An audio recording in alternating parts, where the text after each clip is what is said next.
Ce matin, notre thème, c'est telle alliance, telle gloire. Telle alliance, telle gloire.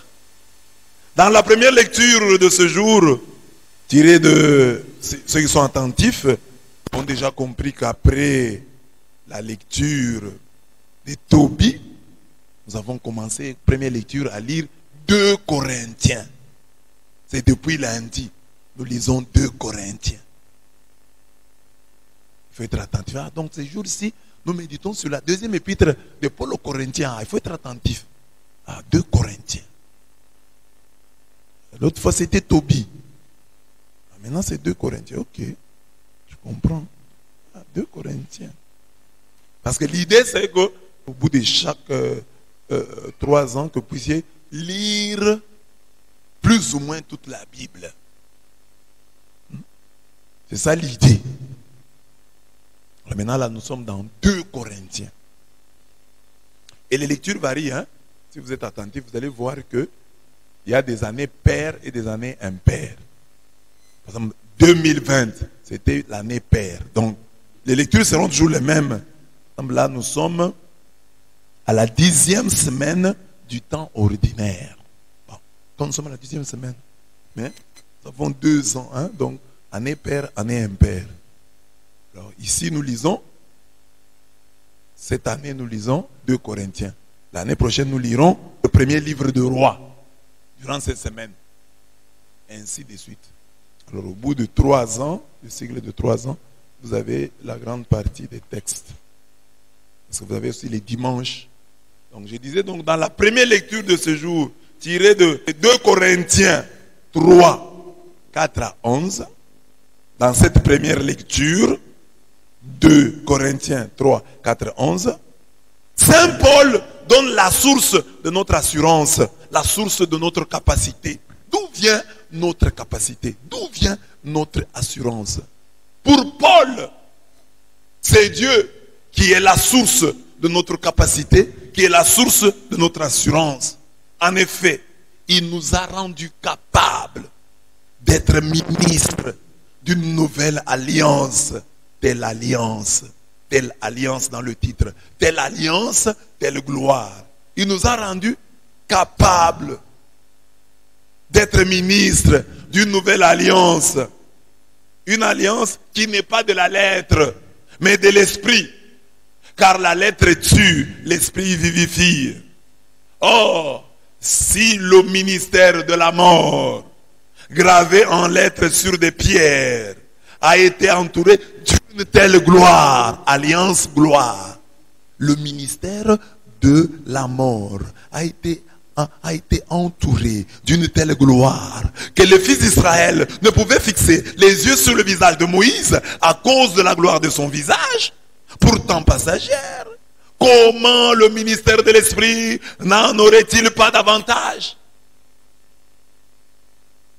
Si en effet le ministère de la condamnation fut glorieux, combien plus le ministère de la justice l'emporte-t-il en gloire? Non. Si de ce point de vue on la compare à cette gloire suréminente, la gloire de ce premier ministère n'en fut pas une. Car si ce qui était passager s'est manifesté dans la gloire, combien plus ce qui demeure sera-t-il glorieux? 2 Corinthiens 3, 6 à 11. Donc, en bref, Paul ici, Paul compare l'Ancien Testament au Nouveau Testament. Et Paul prend un personnage clé, Moïse. Il dit ceci.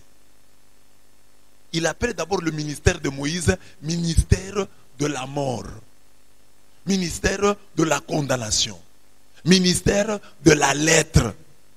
Et il appelle le ministère de Jésus-Christ, c'est-à-dire la nouvelle alliance, ministère de l'esprit, ministère de la justice. Et il dit, si le ministère, c'est-à-dire l'alliance en Moïse, l'ancienne alliance, a été entourée de gloire, s'il y avait de la gloire, si la gloire s'est manifestée dans le ministère de la mort, de la condamnation, de la lettre, si la gloire s'est manifestée dans l'Ancien Testament, notamment avec Moïse, combien à plus forte raison cette gloire doit-elle se manifester dans le ministère de l'Esprit, le ministère de la justice, la nouvelle alliance. Donc il dit, Moïse, ministère de la mort, de la condamnation. Mais quand il quittait le mont, il descendait du mont Sinaï, son visage brillait. Les gens étaient incapables de le fixer. Mais cette gloire de Moïse là, que les gens étaient incapables de fixer, elle était passagère. Alors, si le ministère de Moïse, passager qu'il était, éphémère qu'il était, a été entouré de gloire, à combien plus forte raison le ministère de Jésus, c'est-à-dire l'alliance en Jésus-Christ, le Nouveau Testament. Autrement dit, Paul dit, s'il y avait la gloire dans l'Ancien Testament, or l'Ancien Testament a déjà montré ses limites. L'Ancien Testament a montré ses limites. Mais malgré ses limites, il y avait déjà de la gloire. Mais maintenant nous sommes dans la nouvelle alliance. Une alliance fondée sur des meilleures promesses. Donc il doit y avoir plus de gloire maintenant qu'au temps de Moïse. Acclamons Jésus-Christ, plus grand que Moïse. Amen. Que Jésus-Christ plus grand que Moïse vous bénisse. C'est ça que j'ai dit. Telle alliance, telle gloire. L'alliance, la première alliance, ou dans l'ancienne alliance, il y avait une gloire. Dans la nouvelle alliance, il y a une autre gloire. C'est-à-dire, la gloire de la nouvelle alliance dépasse celle de l'ancienne alliance. Il y a plus de gloire dans la nouvelle que dans l'ancienne alliance. C'est ça l'enseignement. C'est ça qu'il faut retenir. Il y a plus de gloire dans la nouvelle que dans l'ancienne alliance. Donc, normalement, nous les chrétiens, nous ne devons rien envier à Moïse et aux gens qui ont vécu au temps de Moïse. Parce que nous sommes dans la nouvelle alliance, l'alliance en Jésus-Christ. Jésus-Christ qui est plus grand que Moïse. Jésus-Christ qui est le médiateur d'une alliance fondée sur des meilleures promesses. Amen. Jésus-Christ plus grand que Moïse. C'est ainsi que dans l'enseignement, je prends 5 éléments. Je compare Moïse à Jésus. Je prends la rigueur. Je dis, on pouvait penser que c'est Moïse qui est le chef, le champion de la rigueur. Je dis, non, c'est pas vrai, c'est Jésus-Christ. Je prends l'exode. Je dis, mais Moïse est sorti d'Égypte. Mais je dis, mais Jésus est sorti du tombeau. Si Moïse s'est libéré des chaînes de l'Égypte, Jésus s'est libéré des chaînes de la mort. J'ai dit, mais si je prends la gloire de la transformation, je dis, Moïse, son premier miracle, c'était transformer le bâton en serpent et le serpent en bâton. Jésus, le premier miracle, c'était de transformer l'eau en vin. Mais le miracle de Jésus dépasse celui de Moïse. Parce que Moïse, il change le bâton en serpent et le serpent en bâton. Et c'est pourquoi? Qui a mangé ce serpent-là? Ou qui a mangé ce bâton-là? Mais Jésus, quand il change l'eau en vin, les gens boivent et sont contents. Mais le miracle... Or, dans les deux miracles, il y a deux choses. Il y a la manifestation de la gloire ou la confirmation d'un ministère. Donc, quand Moïse change le bâton en serpent et les serpents en bâton, les gens croient en lui. C'est un miracle de confirmation pour confirmer son ministère. Jésus aussi. On dit quand il a changé l'eau en vin, les gens ont cru en lui. Donc il y a cette confirmation-là. Mais à part la confirmation, il y a l'utilité. Quelle est l'utilité du bâton changé en serpent ou du serpent changé en bâton? Bon, ça a servi qui? Juste pour montrer que Moïse ne blaguait pas avec Moïse. Mais dans le miracle de Jésus, il y a ça, mais il y a aussi l'utilité. Les gens se sont réjouis. Ceux dont la fête était déjà mal barrée, la fête est maintenant restaurée. La gloire de la transfiguration, oui. Moïse sur la montagne, Exode 34, 29 à 35, quand il allait au Sinaï, son visage était transformé. Son visage brillait. Jésus est allé une fois au Tabor. Mais au Tabor, là, son visage transformé, Moïse est venu répondre à l'appel. Moïse était là et Élie était là. Et une voix a dit, celui-ci est mon fils. Même si Moïse, son visage aussi a brillé. Mais regardez le visage de Jésus au Tabor. Le visage brille et une voix explique cette brillance. Elle dit, celui-ci est mon fils bien-aimé, écoutez-le. Après un moment, Moïse et Élie disparaissent et Jésus reste seul. Remise et reprise.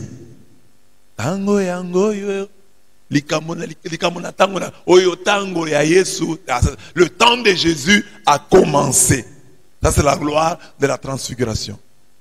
Jésus dépasse Moïse, la gloire des mains éloquentes. Au mont, à Réphidim, Moïse a levé les mains et Israël a obtenu la victoire. À Golgotha, mais Jésus à Golgotha a levé les mains et nous sommes sauvés chaque jour. Moïse a sauvé les enfants d'Israël d'une guerre. Jésus nous a sauvés et nous sauve de la mort, de la maladie, avec les mains levées au mont à Golgotha.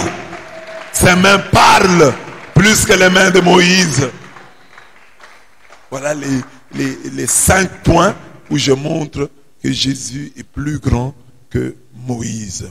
Du texte de 2 Corinthiens 3, 6 à 11, nous tirons la conviction que plus grande est l'alliance, plus grande aussi est la gloire qui l'accompagne.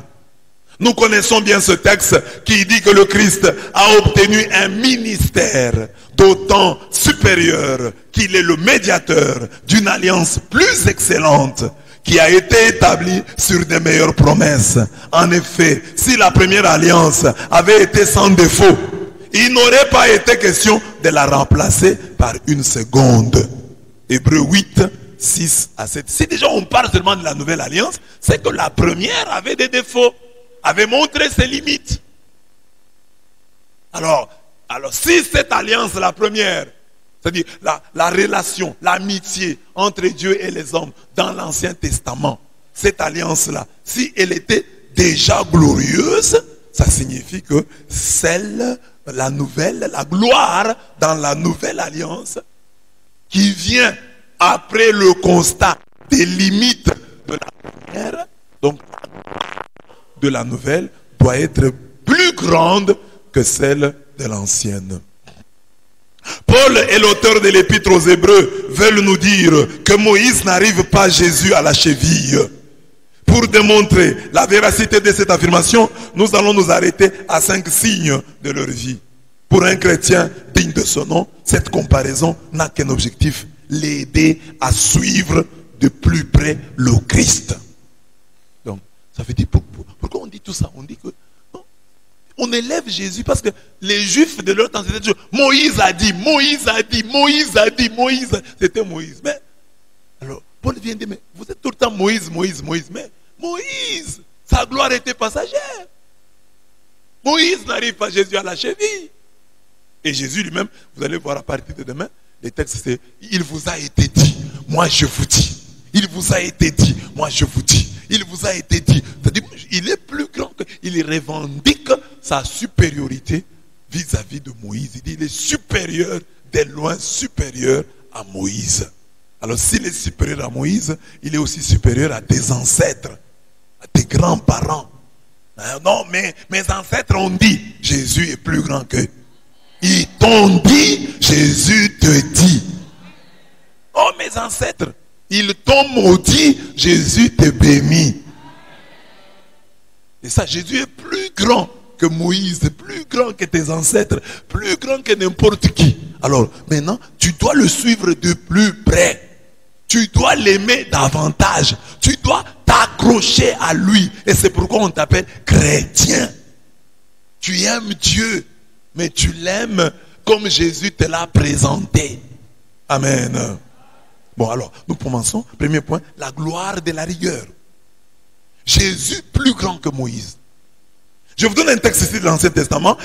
Nombre 15, 32 à 36. On dit, comme les enfants d'Israël étaient dans le désert, on trouva un homme qui ramassait du bois le jour du sabbat. Ceux qui l'avaient trouvé ramassant du bois l'amenèrent à Moïse, à Aaron et à toute l'assemblée. Il a ramassé le bois le jour du sabbat. On le mit en prison, car ce qu'on devait lui faire n'avait pas été déclaré. En ce moment-là, on ne savait pas. Si un homme viole le sabbat, on fait quoi? On le punit comment? On ne savait pas encore. L'Éternel dit à Moïse, cet homme sera puni de mort. Ah bon? Pour avoir ramassé le bois le jour du sabbat, on dit, il doit mourir. Sera puni de mort. Toute l'assemblée le lapidera hors du camp. Donc on doit le tuer hors du camp. On doit le lapider parce qu'il a violé le sabbat en ramassant du bois. Toute l'assemblée le fit sortir du camp et le lapida. Et il mourut comme l'Éternel l'avait ordonné à Moïse. C'est trop dur, non? Ce n'est pas dur. Quelqu'un qui a ramassé du bois, c'était pour préparer. On le tue. On aurait pu le punir autrement. Tu ne manges pas aujourd'hui, tu ne prépares pas aujourd'hui, ou n'importe où. Mais on le met d'abord en prison. On va demander à Dieu, Dieu, cet homme qui a ramassé le bois le jour du sabbat, qu'est-ce qu'on en fait? Tuez-le, lapidez-le. C'est trop sévère, hein? C'est trop sévère, hein? C'est ça. Alors l'impression que ça nous donne, hein, est que, hein, je parle de telle alliance, telle gloire. L'impression que ça nous donne en lisant l'Ancien Testament et le Nouveau Testament, nous avons l'impression que dans l'Ancien Testament, il y a plus de rigueur, plus de sévérité que dans le Nouveau.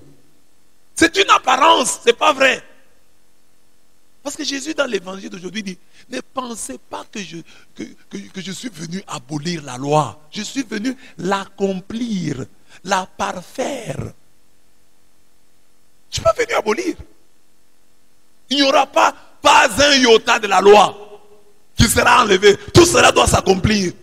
Et il ajoute, celui qui obéit à ses plus petits commandements et apprend aux autres à faire de même, il sera appelé grand dans le royaume. C'est lui qui désobéit à ses plus petits commandements et qui apprend aux autres, directement ou indirectement, sous-entendu, à faire de même, sera petit dans le royaume. Et petit dans le royaume, ça veut dire il peut perdre le royaume. Amen. Alors, Jésus lui dit, comment est-ce que... Alors, il y a plus de rigueur dans le Nouveau Testament que dans l'Ancien. Donc, dans l'Ancien Testament, la pratique de la loi était extérieure. L'Ancien Testament a créé des gens, des croyants, comme les pharisiens, qui pratiquent extérieurement la loi, qui trouvent par exemple que, bon, ce qui est mal, c'est d'éventrer, hein, de poignarder quelqu'un. Mais si vous le tuez en l'étranglant, c'est un peu bien. C'est un peu la conscience de l'Ancien Testament. Ce qui est mal, c'est de tuer le juif. Mais si vous tuez l'étranger, vous ne commettez pas de péché. Ça, c'est l'Ancien Testament. Mais Jésus vient dire, on vous a dit, tu ne tueras pas. Moi, je vous dis, tu te mets en colère, tu as un problème. On vous a dit, tu ne commettras pas d'adultère. Tu penses seulement à l'adultère. Tu as déjà péché. Donc, tu rendras compte pour tes mauvaises pensées. Tu rendras compte pour tes mauvaises paroles. Parce que dans l'Ancien Testament, c'était les actes qui étaient sanctionnés. Le Dieu de l'Ancien Testament ne suivait pas tellement les pensées, les paroles, les omissions. Mais dans le Nouveau Testament, il n'y a plus de rigueur. Parce que maintenant, Dieu te sanctionne pour tes mauvaises pensées. Dieu te sanctionne pour tes mauvaises paroles. Dieu te sanctionne pour tes omissions. Quand tu sais le bien que tu devrais faire, si tu ne le fais pas, tu es sanctionné. C'est ça que je dis, il n'y a plus de gloire. Parce que le saint du Nouveau Testament est réellement saint est plus grand que le saint de l'Ancien Testament. Parce que lui, il a porté son combat à différents niveaux. Le saint de l'Ancien Testament, son combat se limite aux actes. Mais le saint du Nouveau Testament, il dit, j'ai péché en parole, en pensée, en parole, par action et par omission. Oui, j'ai vraiment péché. dans l'Ancien Testament, quelqu'un qui penserait mal. Bon. Ah. Ce n'est pas... Jésus dit, il vous a été dit. C'est ça que nous allons voir à partir de demain. Il vous a été dit. Mais moi, je vous dis. Donc, l'Ancien Testament, la loi de Moïse a été comme un pédagogue. Et pédagogue, dans la culture grecque, c'était l'esclave qui amenait l'enfant auprès du maître. Ce n'était pas lui qui donnait cours. Lui amenait, conduisait l'enfant auprès du maître. Alors on dit que la loi de Moïse a été un pédagogue et nous a amenés auprès du maître Jésus-Christ. Elle nous a amenés auprès du maître, du professeur, auprès du mualim. Alors Jésus-Christ maintenant nous dit, voilà, Moïse vous a dit ceci, mais moi j'ajoute ceci. Moïse vous a dit ceci, je viens pas abolir ce qu'il vous a dit là. Ce qu'il vous a dit là est valable, mais j'ajoute, mais je parfais, mais je complète. Je vous dis ceci, ne vous arrêtez pas là, aux actes, allez jusqu'aux pensées, creusez plus profondément, ayez de la profondeur et de la hauteur. Donc dépassez les saints de l'Ancien Testament. Quand on dit que Moïse était l'homme le plus humble de la terre, que comme chrétien, vous soyez interprété. Ah, Moïse, Ancien Testament, homme le plus humble de la terre. Moi, je suis dans la nouvelle alliance. Alliance fondée sur des meilleures promesses. Alors, moi, mon humilité doit être plus grande, plus haute et plus profonde que celle de Moïse. Donc, Dieu nous appelle à plus de sainteté. On ne doit pas trouver dans la nouvelle alliance des gens qui refusent de... Ah, pourquoi tu ne fais pas, tu ne commets pas tel péché? Ah, on va m'arrêter. Tu es encore dans l'Ancien Testament. Pourquoi tu ne commets pas tel péché? Ah, Dieu va m'envoyer en enfer. Tu es encore dans l'Ancien Testament. Parce que tu crains juste le fait d'être attrapé par les hommes ou par Dieu. Mais si on te garantit que ici, ni Dieu ni les hommes ne pourront t'attraper, tu pourrais pécher des plus belles. Alors tu vas être plus saint que ceux de l'Ancien Testament. Donc, la première lecture, ainsi que la lecture de l'Évangile, nous appelle, nous invite à plus de hauteur et plus de profondeur dans la pratique des commandements de Dieu. Comme chrétiens, nous devons être plus profonds. Plus profonds. C'est ce que j'ai dit dans le texte ici. J'ai dit ceci.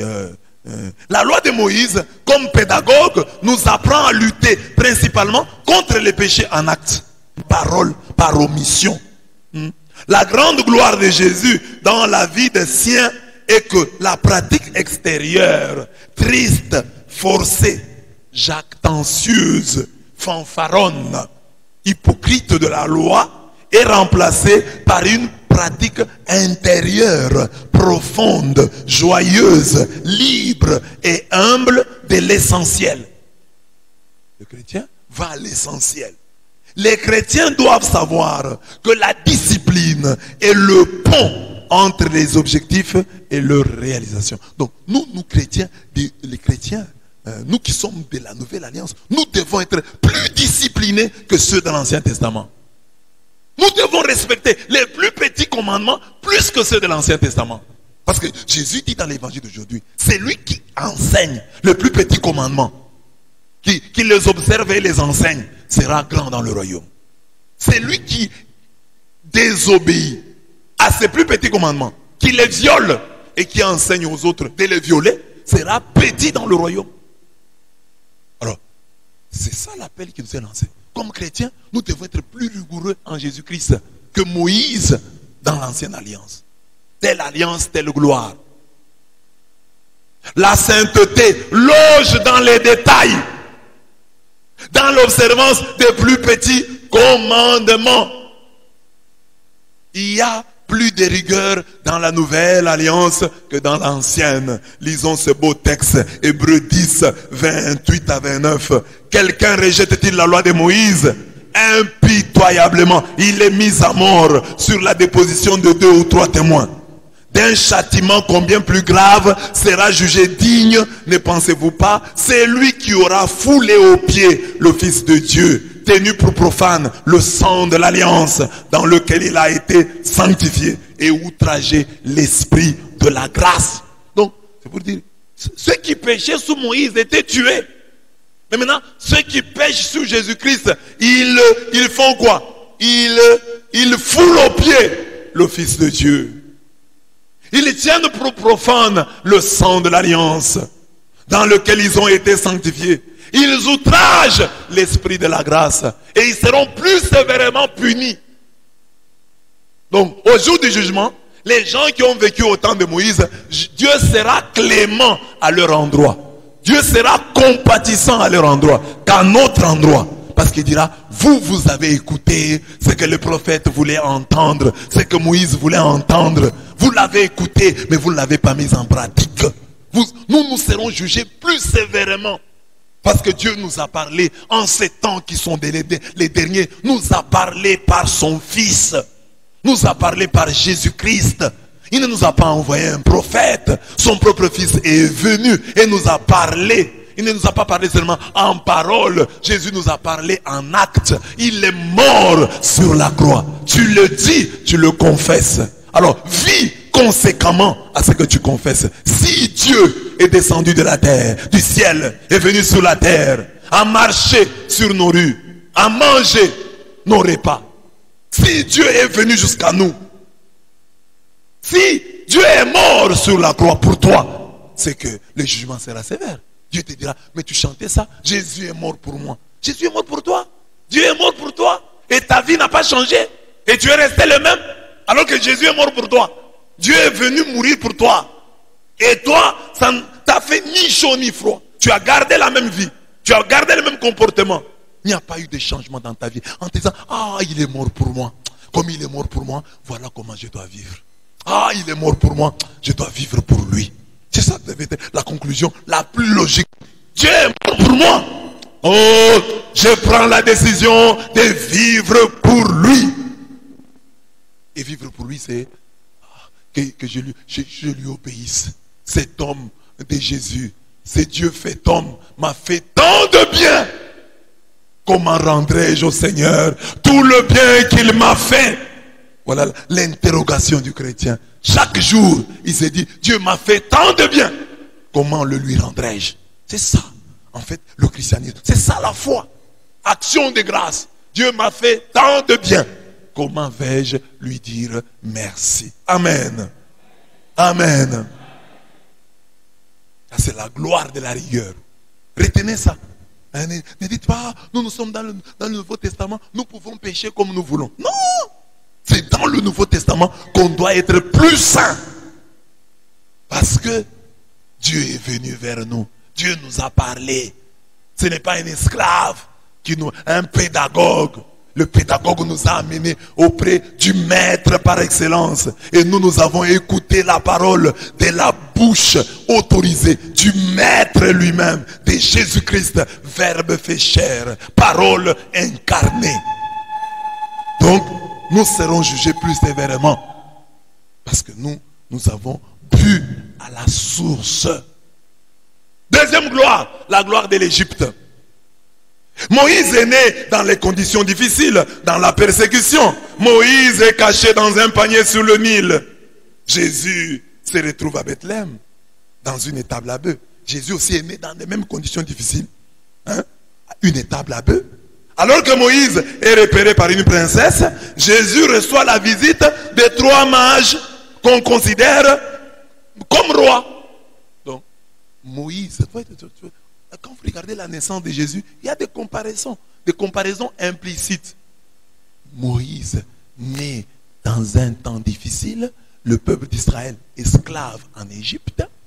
Jésus est né dans un contexte où le peuple d'Israël est esclave, colonisé par les Romains. Moïse doit être caché parce que Pharaon veut le tuer. Jésus doit être caché parce que Hérode veut le tuer. Moïse est repéré par une princesse. Jésus est repéré par des rois mages. Déjà à la naissance là, on montre la supériorité de Jésus. Moïse est né en Égypte, mais Jésus va aussi en Égypte. C'est ainsi que Matthieu interprète en Matthieu 2,15. Matthieu interprète Osée 11:1 en disant, quand Israël était jeune, je l'aimais, et d'Égypte, j'appelais mon fils. Parce que tous les grands d'Israël, hein, les patriarches, ceux de l'Ancien Testament, ils ont été en Égypte. Abraham a été en Égypte. Abraham a été en Égypte. À Guérard, sur le chemin d'Égypte. Jacob a été en Égypte. Moïse. Alors maintenant on dit, Jésus aussi est allé en Égypte. Jésus est allé en Égypte. Pour qu'on dise, ah non, lui, les grands, Abraham a été en Égypte, Israël a été en Égypte, mais Jésus aussi est allé en Égypte. Mais il y est entré et il est sorti enfant. Donc, sans en avoir été influencé. Il est allé en Égypte, il en est sorti. Et dans ce sens, parce que l'Égypte, hein, le terme Égypte, hein, les Juifs l'appellent Misraïm. Misri. En Swahili, on a dit Misri. Hein? Ça vient de Misraïm, hein, qui signifie ici affliction, détresse. Donc, Jésus est entré dans la détresse, mais n'y est pas resté longtemps, il en est sorti. Le malheur atteint souvent les justes, mais l'Éternel l'en délivre toujours. Et Misraïm vient de la racine verbale sarar, qui signifie lié, enveloppé, opprimé. Donc, l'Égypte, c'est l'endroit où on est lié, l'endroit où on est enveloppé, l'endroit où on est opprimé. Pharaon est en hébreu Paro. Et Paro vient de Péra, source du mal. Dans ce sens, le séjour du Christ en Égypte ressemble à sa mort et sa sortie de ce pays d'esclavage à sa résurrection. Donc, en allant en Égypte, Jésus meurt. En quittant l'Égypte, Jésus ressuscite. Donc, lorsque Matthieu présente Jésus allant en Égypte, il nous présente, il préfigure sa mort. Jésus va mourir. Vous voyez, il ne traîne pas en Égypte. Il ne fait pas 400 ans comme le peuple d'Israël. Il va en Égypte, enfant, il sort de l'Égypte, enfant. Comme il est mort et est ressuscité le 3e jour, il n'est pas resté longtemps dans le séjour des morts. Donc, son séjour en Égypte symbolise le séjour au tombeau. Il est mort vendredi et il est ressuscité dimanche matin. Comme tout homme, Jésus est mort. Mais plus que tout homme, il est sorti du tombeau au 3e jour. Comme tous les grands d'Israël, Jésus a été en Égypte. Mais plus qu'il y a séjourné sans y habiter. C'est pour préfigurer cette mort-résurrection qu'il est allé et est sorti d'Égypte. Dieu l'a ressuscité. Acte 2, 24. Dieu l'a ressuscité en le délivrant des liens. Misraïm, en le délivrant des liens de la mort, parce qu'il n'était pas possible qu'il fût retenu par elle. Donc la mort, il a été impossible à la mort de le retenir. Voilà pourquoi il est sorti. Mort vendredi, il est ressuscité dimanche. Amen. La gloire de Jésus, telle alliance, telle gloire. La gloire de Jésus dans nos vies, qui doit dépasser celle de Moïse, réside ici dans la lutte quotidienne pour que le soleil ne se couche pas sur, comme on dit, Ephésiens 4, 26, que le soleil ne se couche pas sur notre colère, que le soleil ne se couche pas sur nos infidélités, que le soleil ne se couche pas sur nos vols, nos rancœurs, nos pauvretés. Comme Jésus, sortons vite de l'Égypte. C'est ça la gloire. Sortir vite de l'Égypte. Dis à ton voisin, sors vite de l'Égypte. Sortir, un chrétien, le malheur peut l'atteindre, mais il va en sortir. Il va sortir de cette situation. Il traverse Quand je traverse le pays de l'ombre de la mort. Donc, traverse. Le chrétien ne fait que traverser. Il ne peut pas habiter. Jésus-Christ n'a pas habité l'Égypte. Il a séjourné en Égypte. Il est passé, il a traversé, si on peut dire ici, il a traversé l'Égypte. Il n'a pas fait 400 ans là-bas. Il est entré enfant, il en est sorti enfant. Toi aussi, quelle que soit la gloire, si ton maître n'a pas habité l'Égypte, il y a simplement séjourné. Que cela aussi soit ton cas. Dans n'importe quelle Égypte où on t'a mis, ne demeure pas là-bas. Vite, sors de l'Égypte. Comme ton maître. Tu n'as pas besoin de rester là-bas 10 ans, 5 ans, 20 ans, 30 ans. Sors vite de l'Égypte. De l'alliance, de la gloire. Si ton maître n'a pas traîné dans la tombe, n'a pas traîné en Égypte, ne traîne pas dans la tombe du péché, dans la tombe du mal, dans la tombe de la maladie, dans la tombe de la misère. Sors vite de cette situation. De l'alliance, de la gloire. On te voit aujourd'hui dans la même situation. Une année après, dans la même situation. 2 ans après, ce n'est pas normal. Telle alliance, telle gloire. Si au temps de Moïse, les gens ont dû rester. Au temps des patriarches, ils sont restés 4 siècles en Égypte, esclaves. Non, en Jésus-Christ, nous devons sortir vite d'Égypte. Nous devons vite sortir du tombeau. Il n'a pas fait une semaine dans la tombe. Jésus est vite sorti du tombeau, libre et vainqueur. Ne traîne pas dans cette situation. Vite, sors de cette situation. Vite, change de statut. Vite, change de situation. Sois guéri en toute vitesse. Oh non, cette maladie, ça fait 3 ans que j'ai cette maladie. Chaque soir, j'ai les mêmes symptômes. Chaque jour, j'ai les mêmes symptômes. Cette maladie a trop duré. Mon enfant est toujours malade. Invoque Jésus-Christ plus grand que Moïse. Jésus-Christ plus grand que Moïse. Tu es parti en Égypte. Tu es vite sorti de l'Égypte. Je veux aussi sortir vite de l'Égypte. De cette maladie, de cette souffrance, de cette crise, de ce sous-développement, de cet esclavage. Fais-moi sortir de cette situation. Telle alliance, telle gloire. La gloire de la transformation, je l'ai dit ici. Le premier signe de Moïse fut la transformation. Celui de Jésus aussi. Lorsque Moïse reçut l'appel divin, il dit au Seigneur, voici, ils ne me croiront point. Et ils n'écouteront point ma voix. Mais ils diront, l'Éternel était point. L'Éternel dit, qui a tiré dans ta main? Il répondit, une verge. L'Éternel dit, jette-la par terre. Il la jeta par terre. Et elle devint un serpent. Moïse fuyait devant lui. Moïse lui-même là, il a commencé à fuir. L'Éternel dit à Moïse, étends ta main et saisis-le par la queue, le serpent. Il étendit la main et il le saisit et le serpent redevint une verge dans sa main. C'est là, dit l'Éternel, ce que tu feras, afin qu'ils croient que l'Éternel, le Dieu de leur père, t'est apparu, le Dieu d'Abraham, le Dieu d'Isaac et le Dieu de Jacob. Exode 4, 1 à 5. On le voit, le premier signe de Moïse fut le changement du bâton en serpent et celui du serpent en bâton. Le premier miracle de Jésus, ce fut le changement de l'eau en vin. Jean 2, 1 à 12. Les deux avaient besoin d'un premier miracle pour lancer leur ministère.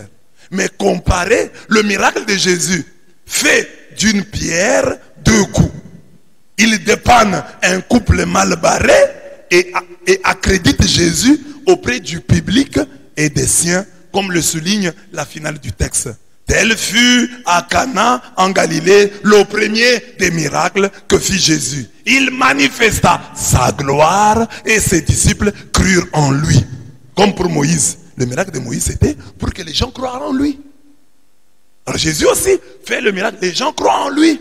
La confirmation de son ministère est là. Mais en même temps, ce miracle donne la joie. Les gens ont du vin.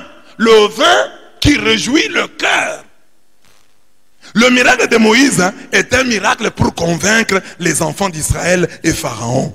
Mais ce miracle ne résolut aucun problème, sinon celui de confirmer un ministère. En ce sens, il ressemble un peu au miracle des gens que Jésus refuse au diable. Si tu es fils de Dieu, jette-toi en bas, car il est écrit, il donnera des ordres à ses anges à ton sujet, et ils te porteront sur les mains, de peur que ton pied ne heurte contre une pierre. Matthieu 4, 6. Jésus refusa de produire ce miracle car c'était franchement un miracle de jactance. Attitude arrogante d'une personne imbue d'elle-même qui cherche à se faire valoir. Beaucoup de miracles aujourd'hui dont les chrétiens parlent sont des miracles de jactance pour que les gens reconnaissent que je suis un grand prophète, pour que les gens reconnaissent que j'ai un grand, que les gens reconnaissent mon ministère. Mais parfois, ces miracles, les gens tombent à l'église et après la tombée, il n'y a rien. Le pays ne change pas, les hommes ne changent pas. Or, le premier miracle, c'est la transformation. Le bâton doit devenir serpent, le serpent doit devenir bâton, l'eau doit devenir vin. Changement, transformation. Donc, un miracle de jactance par lequel les hommes tentent le Seigneur. La gloire de Jésus continue à se manifester à travers les miracles des siens. Les miracles des chrétiens doivent être plus utilitaires que spectaculaires. Ils doivent servir plus au bonheur des hommes qu'à l'accréditation de l'homme de Dieu. Vous voyez, un miracle qui sert au bonheur de l'homme. Par exemple, si les églises au Congo, au lieu de faire, oh moi, un miracle individuel personnel, oh j'avais faim, Dieu m'a donné de la farine. Bon, c'est bien. Mais un miracle qui nourrirait tous les Congolais pendant 3 mois. Ça c'est plus glorieux, non? C'est plus utile que les gens qui tombent dans les églises. Il faut qu'il y ait un miracle dans chaque maison, chaque Congolais. Tu avais un peu de farine. La farine qui est dans ta maison là sera multipliée. Et tout le monde constate, oui, la farine a été multipliée. Voilà les miracles plus utilitaires dont nous avons besoin. Mais les autres miracles sont des miracles de jactance. Faire tomber les gens, c'est de la jactance. Si, après, il n'y a pas de transformation, c'est juste pour la gloire du pasteur. C'est juste pour la gloire du thaumaturge. Mais où est le bien? Et parfois, ça expose. Imaginez-vous, vous avez votre fiancée. Vous allez avec à la prière. Elle tombe encore, elle tombe encore. Vous allez commencer à hésiter. Mais ma fiancée ici a de mauvais esprits. Et parfois, on va utiliser cette image-là de ta fiancée tombant à la prière ou de ta femme tombant à la prière pour faire la publicité d'une prochaine campagne. Venez à la campagne, vous allez tomber comme la fiancée de tel. Venez à la campagne, vous tomberez comme le papa de tel. Et souvent, celles qui tombent sont les mamans. Et puis elles viennent là, elles sont déjà préparées. Elles portent un pantalon en dessous là, du pagne. Les miracles de jactance. Les miracles des chrétiens doivent servir plus au bonheur des hommes qu'à l'accréditation de l'homme de Dieu. Et le constat malheureux qu'on fait de nos jours est que les chrétiens, par envie de confirmation de leur ministère et de leur personne, vont jusqu'à aller chercher des miracles jactancieux auprès de Satan. On raconte l'histoire, oh, tel pasteur travaille avec tel féticheur. Pour un miracle de jactance, je fais tomber les gens, comme ça les gens vont croire en moi, vont croire en mon ministère. Et c'est ainsi que vous voyez, s'il est vrai que ces miracles-là viennent des féticheurs. Alors, on comprend pourquoi le diable ne vient que pour voler. Voilà pourquoi les gens ne sont pas transformés, le pays n'avance pas, parce que, justement, il y a des miracles, des prétendus miracles, mais qui sont des miracles de jactance. Qui ne sont pas des miracles, mais qui sont du prestige. Parce qu'il ne faut pas confondre le miracle et le prestige. Dans beaucoup de cas, on a des prestiges qu'on appelle miracles. Tout est permis, mais tout n'est pas utile. Tout est permis, mais tout n'édifie pas. Que personne ne cherche son propre intérêt, mais que chacun cherche celui d'autrui. Donc dans tous les miracles, cherchons l'intérêt d'autrui. Ne cherche pas mon intérêt. Que tel tombe. Qu'il tombe pourquoi? Pour que toi tu apparaisses comme un grand pasteur. Et il y en a même qui poussent les gens. Quelqu'un qui ne va pas tomber, vous le poussez pour qu'il tombe. Ne cherchons pas dans les miracles notre propre intérêt, mais cherchons l'intérêt d'autrui. Que les gens soient réellement délivrés, même s'ils ne tombent pas. Que les gens soient réellement guéris, même si je ne les touche pas. Que les gens soient guéris, même s'ils sont loin de moi. Que les gens soient guéris, même s'ils ne me le disent pas, même s'ils ne viennent pas le témoigner. Amen. Et dans la hiérarchie des miracles, la conversion doit être considérée comme le plus grand d'entre eux. La conversion est le plus grand des miracles. Cet homme Jésus a changé l'eau en vin. Mais Jésus a changé aussi les hommes. Les apôtres étaient des peureux. Il les a changés. Ils sont devenus des gens courageux. C'est ça. Son premier miracle, c'était transformer l'eau en vin. Mais il ne s'est pas arrêté là. Il a transformé ces gens ordinaires en leaders très forts. À 11, à 12, ils ont transformé le monde. L'évangile est arrivé jusqu'au Congo. Grâce à eux. Grâce à leur leadership. Mais c'était des peureux. Quelle transformation. Voilà la transformation. Le vrai miracle de la transformation. Donc, le plus grand des miracles, c'est la conversion. Est-ce que les gens sont convertis?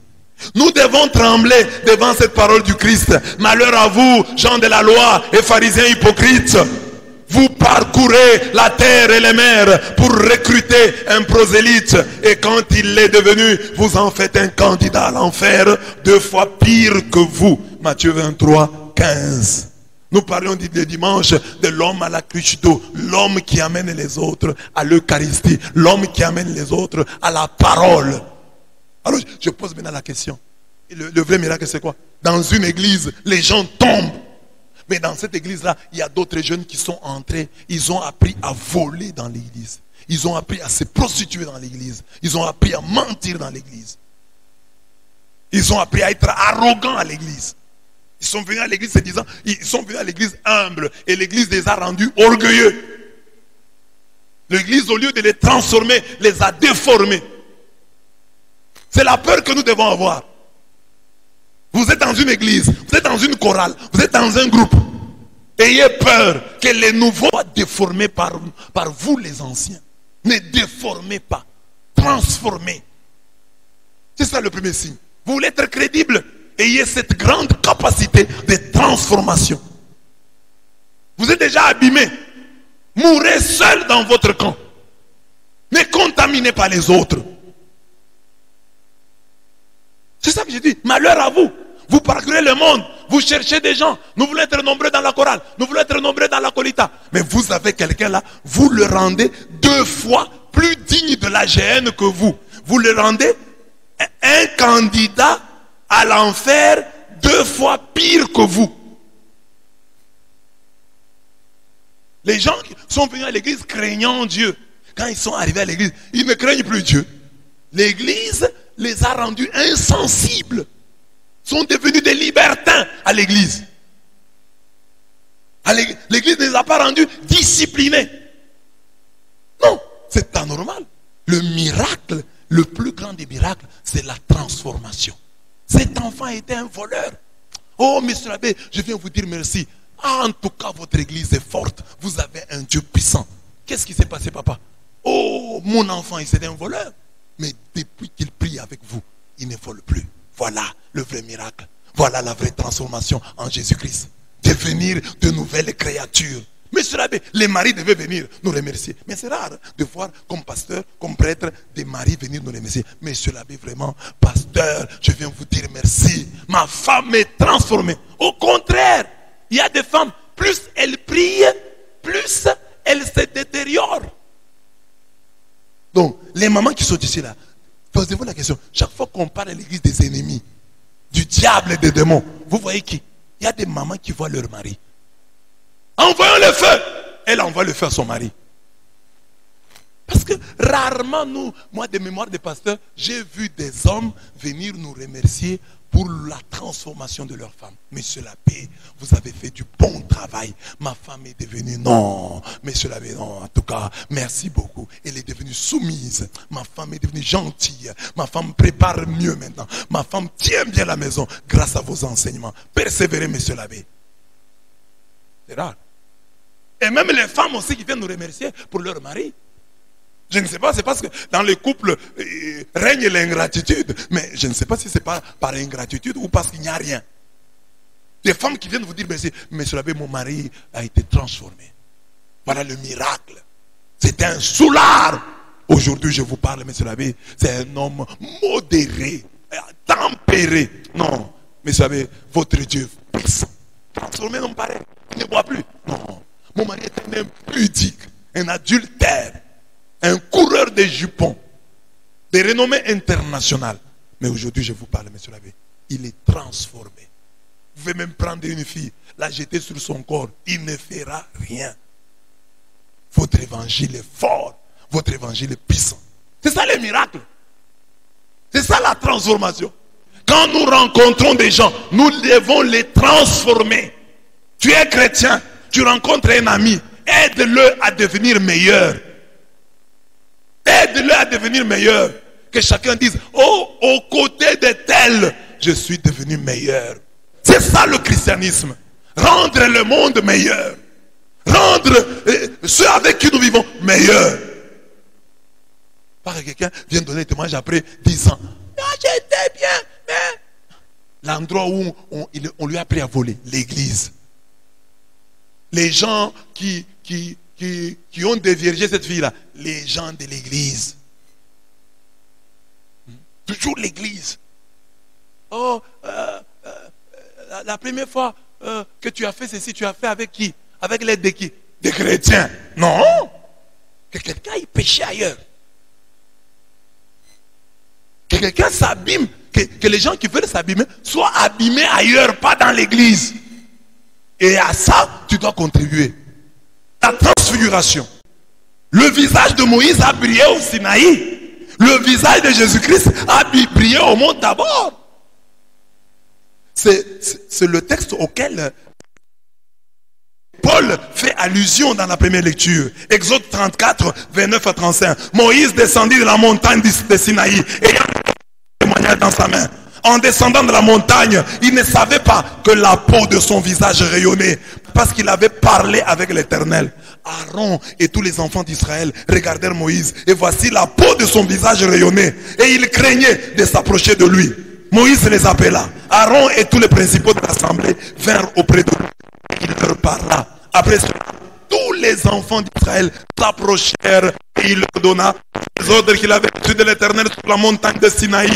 Lorsque Moïse eut achevé de leur parler, il mit un voile sur son visage. Quand Moïse entrait devant l'Éternel pour lui parler, il ôtait le voile jusqu'à ce qu'il sortît. Et quand il sortait, il disait aux enfants d'Israël ce qui lui avait été ordonné. Les enfants d'Israël regardaient le visage de Moïse et voyaient que la peau de son visage rayonnait. Et Moïse remettait le voile sur son visage jusqu'à ce qu'il entrât pour parler avec l'Éternel. Pour montrer la suréminente place du Christ, Moïse et Élie se joignirent à la fête. Je l'ai dit ici. Mais ce jour-là, Moïse était là. Et Élie était là. Et une voix retentit. Celui-ci est mon fils bien-aimé, en qui j'ai mis toute mon affection. Écoutez-le. Même à Moïse, on a dit, Moïse écoute Jésus. Même à Élie, on a dit, Élie écoute Jésus. Mon fils bien-aimé, écoutez-le. Matthieu 17, 5. Les disciples qui étaient à genoux levèrent les yeux et ne virent que Jésus seul. Jésus seul. Jésus seul. Matthieu 17, 8. Ce texte est une intronisation du Christ qui s'est fait devant Moïse et Élie. Jésus est intronisé devant Moïse et Élie. Dieu dit, oui, peuple d'Israël, vous avez entendu parler de Moïse, dont le visage brillait. Vous avez entendu parler d'Élie, qui faisait descendre le feu du ciel sur la terre. Mais leur temps est déjà fini. Le temps, c'est le temps de Jésus. C'est lui mon fils bien-aimé, en qui j'ai mis toute mon affection. Écoutez-le. S'il contredit Moïse, écoutez-le. S'il contredit Élie, écoutez-le. Celui-ci, ce n'est pas mon prophète, c'est mon fils. Et pas n'importe quel fils. Mon fils bien-aimé, en qui j'ai mis toute mon affection. Je me suis vraiment investi en lui. Écoutez-le. La gloire qui doit faire briller les disciples de Jésus aujourd'hui ne doit pas les mettre au même diapason que les occultistes et les féticheurs. La gloire de Jésus sur les siens doit éradiquer et non exacerber, rendre plus aigu l'occultisme et le fétichisme. Donc, quand un chrétien arrive quelque part, sa gloire doit être plus grande. C'est ce que fit le diacre Philippe en Samarie. Ces miracles mirent un terme au mandat de Simon le magicien et ce dernier préféra le Saint-Esprit à ses gris-gris. Acte 8, 9 à 40. La grande gloire de Jésus en nos vies est que nos visages brillent et que nos vies changent suite à notre court séjour à la montagne de la prière. Donc nous aussi, comme nous sommes dans la nouvelle alliance, telle gloire, notre présence à l'église, notre fréquentation de l'église, notre fréquentation des saints, des sacrements, doit nous transformer. Nous devons briller. Les masques doivent tomber. Et la gloire de Dieu doit se voir. Et le visage qui brille, c'est le visage qu'on accepte. Le visage à qui on ouvre les portes. Et qu'une voix accompagne la brillance de notre visage. Celle-ci est ma fille bien-aimée. Écoutez-la. Donne-lui ses travail. Donne-lui ses diplômes. Donne-lui cette distinction. C'est ma fille bien-aimée. C'est mon fils bien-aimé. Donne-lui ses mariages. Épousez-le. Épousez-la, c'est ma fille. Que Dieu fasse votre publicité. Faisant briller votre visage, qu'il l'accompagne d'une parole. Une parole puissante. C'est mon fils. Acceptez-le. Accueillez-le. Respectez-le. Épousez-le. Ah, il a ceci, là, cela. Épousez-le. Comme le cas de Sarah et Tobie. Sarah avait déjà perdu cette mari. Mais Dieu a parlé. Par l'ange, il a dit à Tobie, épouse-la, c'est ta femme. Mais elle a telle histoire, épouse-la. Quelle que soit l'histoire que tu peux avoir, que Dieu t'amène au mont Tabor. Que Dieu t'amène au mont Tabor. Que Dieu fasse briller ton visage. Et que Dieu prononce une parole qui convaincra le monde de te prendre avec lui. Qui convaincra cet homme-là à te prendre à son travail, à te donner du travail. Qui convaincra cette femme-là à t'accepter en mariage. Qui emmène cet homme-là à t'épouser. Il y a une brillance accompagnée d'une parole qui t'ouvre les portes. Qui t'ouvre les portes. C'est ça la gloire dans la nouvelle alliance. Que mon visage brille. Que la parole se fasse entendre. Et que les portes s'ouvrent devant moi. Celui-ci est mon fils. Celle-ci est ma fille. Donnez-lui ce qu'il vous demande. Ce qu'elle vous demande. Que Dieu lui-même ordonne. Que Dieu lui-même parle. Que Dieu lui-même fasse votre publicité. C'est une gloire que vous avez, que vous donne la nouvelle alliance en Jésus-Christ. La dernière gloire, c'est la gloire des mains éloquentes. En Exode 17, à Réphidim, Moïse et Aaron montèrent au sommet de la colline. Lorsque Moïse élevait sa main, Israël était le plus fort. Et lorsqu'il baissait sa main, Amalek était le plus fort. Les mains de Moïse étaient fatiguées. Ils prirent une pierre qu'ils placèrent sous lui. Il s'assit dessus.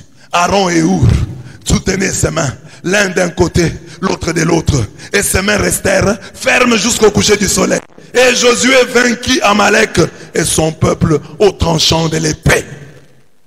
Exode 17, 10 à 13. Les mains de Moïse soutenues par Aaron et Hur sont une préfiguration, une annonce des mains du Christ sur la croix soutenues par les clous. Les mains de Moïse étaient soutenues par Aaron et Hur. Les mains de Jésus sont soutenues par 2 clous.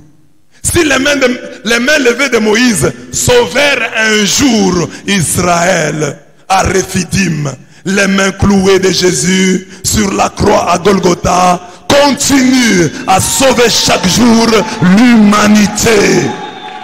L'humanité est sauvée chaque jour. Le mystère de la rédemption s'accomplit chaque jour. Quand nous célébrons cette Eucharistie, le mystère de la rédemption s'accomplit. En effet, Dieu a voulu par Jésus réconcilier tout avec lui-même. Tant ce qui est sur la terre que ce qui est dans les cieux. En faisant la paix par lui, par le sang de sa croix. Réconcilier tout avec lui-même. Réconcilier tout à la croix. Jésus a tout rassemblé. A tout réconcilié avec lui. Et parce que c'est avec lui et aussi avec toi. Sur la croix, tout a été réconcilié. Tout ce qui s'est rebellé contre toi. Jésus, en mourant sur la croix, l'a réconcilié avec toi. Réconcilié tout avec lui-même. Tout ce qui est sur la terre et ce qui est dans les cieux. En faisant la paix par lui, par le sang de sa croix. Moïse, lui, a obtenu à la croix la victoire un jour. mais les autres combats vont venir et Israël sera battu. Mais Jésus-Christ nous a obtenu une fois pour toutes. Tout chrétien doit croire que tout vrai bien que nous voyons en ce monde tire sa source dans la croix du Christ. Si vous voyez quelque chose de bien dans votre vie, cela vient de la croix du Christ. C'est parce que le Christ est mort pour toi que ce matin tu t'es réveillé. C'est parce que Christ est mort pour toi que tes enfants sont ce matin en bonne santé. Ton mari s'est réveillé parce que Christ est mort sur la croix. C'est à la croix. Ce n'est pas parce que toi tu as prié, c'est parce que quelqu'un est mort. Et même quand toi tu pries, c'est parce que Jésus est mort pour toi sur la croix. La force que tu as pour prier, te mettre à genoux, venir à la prière, vient de la croix du Christ. Vient de la croix du Christ. C'est là la source. Les enfants d'Israël, dans la vallée à Rephidim, ils pouvaient penser que c'était leurs mains qui gagnaient. C'était leurs mains qui triomphaient. Et pourtant la force était dans les mains de Moïse. Aujourd'hui encore, tu vas au marché, tu vends bien. Tu réussis à l'école et tu peux penser que dans la vallée de l'école, ce sont tes mains qui donnent la victoire. Non, ce sont les mains de Jésus-Christ à Golgotha qui te donnent la victoire. Ce sont les mains de Jésus-Christ à Golgotha qui te donne la victoire. Toi tu vois, tu penses que ce sont tes mains, mais on dit quand les mains de Moïse étaient baissées, Israël perdait. Mais tu as une grâce. Jamais les mains de Jésus-Christ jamais Jésus ne baissera sa main. Jamais les mains de Jésus seront baissées. Ses mains restent élevées. Ses mains restent élevées pour toi. Sur la croix de Golgotha, Jésus gagne toujours. C'est ainsi que nous les catholiques, nos croix à nous ont Jésus-Christ. Les autres ont enlevé Jésus de la croix. Ils ont dit, oh, le Christ de la croix est différent du Christ ressuscité. Nous disons, le même là qui est ressuscité, c'est le même qui est mort sur la croix. C'est parce qu'il est mort qu'il est ressuscité. Il s'est anéanti et Dieu l'a élevé et lui a donné le nom qui est au-dessus de tout nom. Tu ne peux pas sauter la croix et aller à la résurrection. Nous passons par la croix. Tout nous vient de la croix de Jésus-Christ. C'est parce que ses mains sont levées que nous avons la victoire. C'est parce que ses mains sont levées que nous avons la victoire. L'intercession chrétienne n'a de force que si elle fait de la croix du Christ le point d'appui à partir duquel elle soulève le monde. Et même la Vierge Marie n'intercède pour nous. Son intercession n'est puissante que parce qu'elle tire sa force de la croix du Christ. Même la puissance d'intercession de Marie, même la puissance d'intercession, la puissance d'intercession de chacun de nous puise sa source dans la croix de Jésus. Dans la croix de Jésus. C'est parce que ses mains sont levées que nous avons la victoire. C'est parce que ses mains sont levées que nous pouvons aussi lever les nôtres. C'est parce que lui est mort que nous pouvons nous tenir et vivre. Parce que lui est mort, toi tu peux vivre. Parce que lui est mort, lui a souffert, tu peux toi te réjouir aujourd'hui. Louons donc les mains levées de Jésus-Christ. Bénissons Jésus-Christ. Bénissons la croix de Jésus-Christ. C'est grâce à l'œuvre de la croix que tu es là mon frère, que tu es là ma soeur. Bénis l'œuvre de la croix. Bénis l'œuvre de la croix. Merci Jésus d'être mort pour moi. Moïse a simplement levé les mains à Rephidim et Israël a obtenu la victoire. Mais toi tu as levé les mains jusqu'à mourir, oh Jésus-Christ. Je dois vivre, je dois être heureux dans ton alliance. Et la gloire de ton alliance doit être plus grande que la gloire que les gens ont vue du temps de Moïse. Ta gloire, la gloire que tu manifestes doit être plus grande parce que toi tu es mort pour moi sur la croix. Si les mains de Moïse ont sauvé Israël un jour, que tes mains levées me sauvent chaque jour. Que tes mains levées me guérissent chaque jour. Que tes mains levées me donnent la victoire chaque jour. Ta gloire, la gloire dans ton alliance, une alliance fondée sur des meilleures promesses, doit être plus grande que celle que les gens ont vue du temps de Moïse. Du temps de Moïse, ils ont traversé la mer Rouge à pied sec. Ils sont entrés après avec Aaron, avec Josué, dans la terre promise. Aujourd'hui, avec toi, Jésus, je traverse aussi les mers rouges de ma vie. Je traverse plus glorieusement les mers rouges de ma vie. Malgré les ennemis qui me pourchassent, malgré les ennemis qui me poursuivent, ils ne m'auront pas, ils ne m'atteindront pas. Je traverserai la mer rouge, toutes les mers rouges de ma vie. Je vais les traverser grâce à tes mains levées, Jésus-Christ. Je vais traverser la mer rouge. Et Moïse n'est pas entré dans la terre promise, mais avec toi, tu m'as précédé dans le royaume. Tu es assis à la droite du Père. Avec toi, Jésus-Christ, assis à la droite du Père, j'ai droit à une plus grande gloire, à une plus grande gloire que celle qu'ont vu ceux qui ont cru à Moïse. Gloire à toi, Jésus-Christ. Gloire à toi, Seigneur. Gloire à toi, mon Dieu. Gloire à toi, mon roi. Tes mains levées, parle, parle. Ton sang versé, parle plus fort, crie plus fort que celui d'Abel. Et tes mains levées aussi, parle plus fort que les mains levées de Moïse. Merci, Seigneur. Merci, mon Dieu. Merci, mon roi. Gloire et louange à toi. Gloire et louange à toi. Tous nous disons, merci Seigneur Jésus-Christ. Merci Seigneur Jésus-Christ. Plus grand que Moïse. Plus grand que Moïse. Qu'il vous bénisse.